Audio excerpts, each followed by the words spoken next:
My name is Gerald Simmons, and for most of my life, I believe trust inside families was supposed to feel natural, especially between fathers and sons. You raise them, protect them, teach them right from wrong. Spend decades sacrificing quietly so they can build easier lives than you had. And somewhere deep inside yourself, you assume that history creates permanent loyalty. It doesn't. Sometimes all it creates is access. My son slowly gained control over my finances after my wife died. At first, it looked like love, then concern, then help. And by the time I realized what was actually happening, almost $800,000 was gone. Before I tell you how grief, loneliness, and aging made me vulnerable to manipulation from my own child, make sure to subscribe. Because this story taught me something terrifying. The most dangerous betrayals rarely begin with cruelty. They begin with convenience. I spent 42 years working as an electrician in Pittsburgh.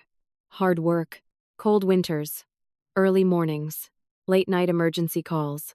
The kind of work that destroys your knees before retirement and your back shortly afterward. But I was proud of that life. Proud because every dollar I earned built something tangible. The house, my children's education, my wife Linda's security, our future. Linda and I had 2 sons, Adam and Brian. Brian, the youngest, stayed emotionally close to us throughout adulthood. Weekend visits, family dinners, phone calls. Adam was different, brilliant, ambitious, restless. By 35, he worked in corporate finance in New York, earning more money annually than I earned in 10 years. I admired him deeply. But honestly, he intimidated me too.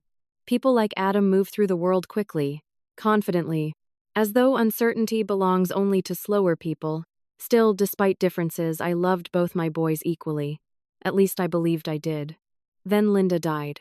45 years of marriage disappearing after one brutal year of ovarian cancer. And honestly, nothing prepared me for what came afterward. Not the funeral, not paperwork, not loneliness. The real devastation came later during ordinary moments. Making coffee for one person, hearing silence where laughter used to live, reaching across the bed at night and touching emptiness. Grief after decades of marriage feels like losing gravity itself. Everything becomes emotionally disoriented. That's when Adam became heavily involved in my life again. At first I felt grateful, very grateful. He called constantly, visited frequently, handled paperwork, spoke to attorneys, organized accounts. Honestly, I thought he was simply stepping up after Linda's death. One evening, while reviewing investment statements, Adam casually said, "Dad, you really shouldn't manage this stuff alone anymore." At the time, the comment felt reasonable.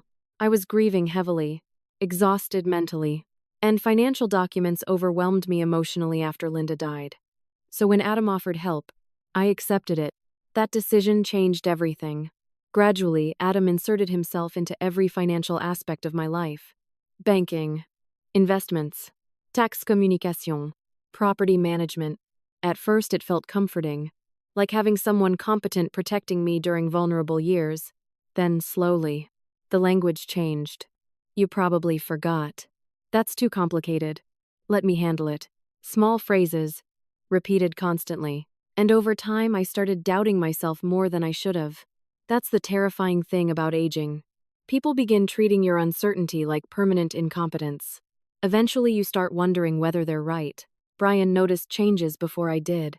One afternoon after Sunday dinner, he pulled me aside quietly. "Dad, do you actually understand everything Adam's doing financially?"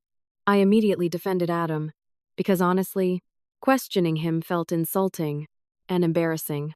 Nobody wants admitting they might be vulnerable, especially fathers who spent entire lives protecting everyone else. Still, Brian's concern stayed with me. Then came the first major red flag. I tried withdrawing money for roof repairs and discovered one of my investment accounts had been liquidated entirely. Nearly $300,000. Gone. When I questioned Adam, he answered immediately. "Oh, I reinvested that into higher yield opportunities."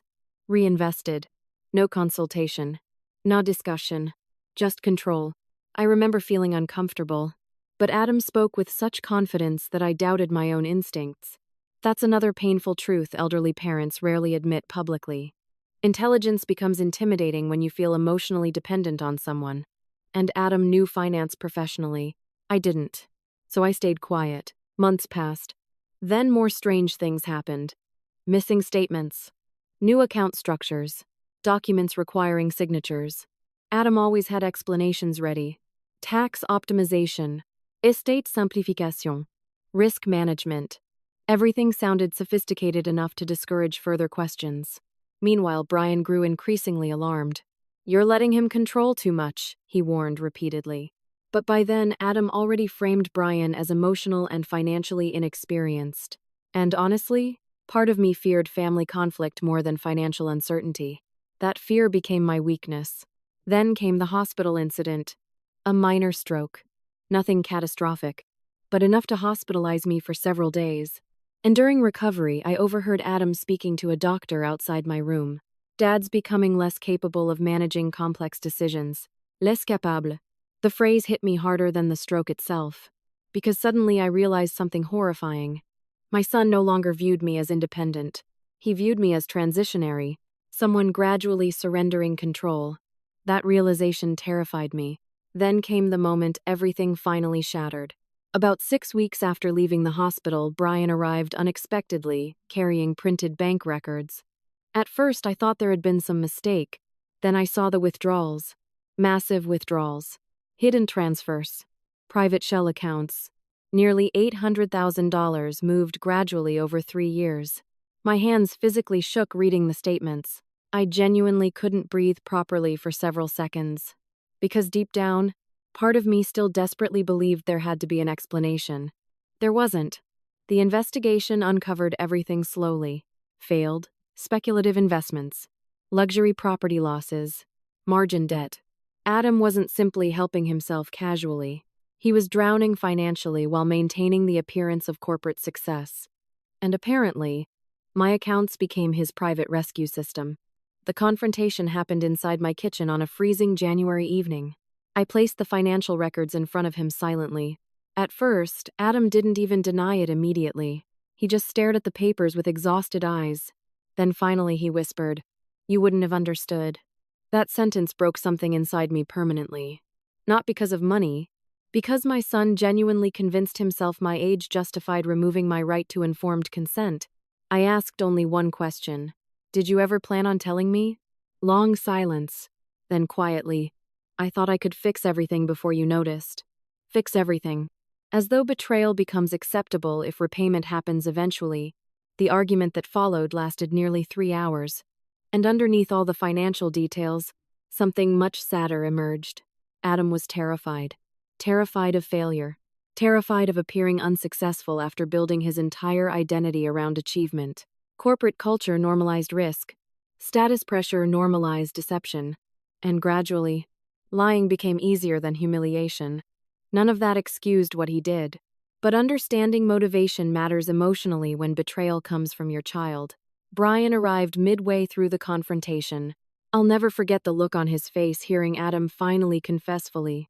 Not triumph. Not anger. Heartbreak. Real heartbreak. Because despite everything, he still loved his brother. That's the cruel thing about family betrayal. Love rarely disappears immediately after trust does. The legal process became unavoidable eventually. Certain assets recovered. Others lost permanently. Adam resigned from his firm shortly afterward before investigations spread professionally. For nearly a year afterward, the family barely functioned emotionally. Holidays vanished.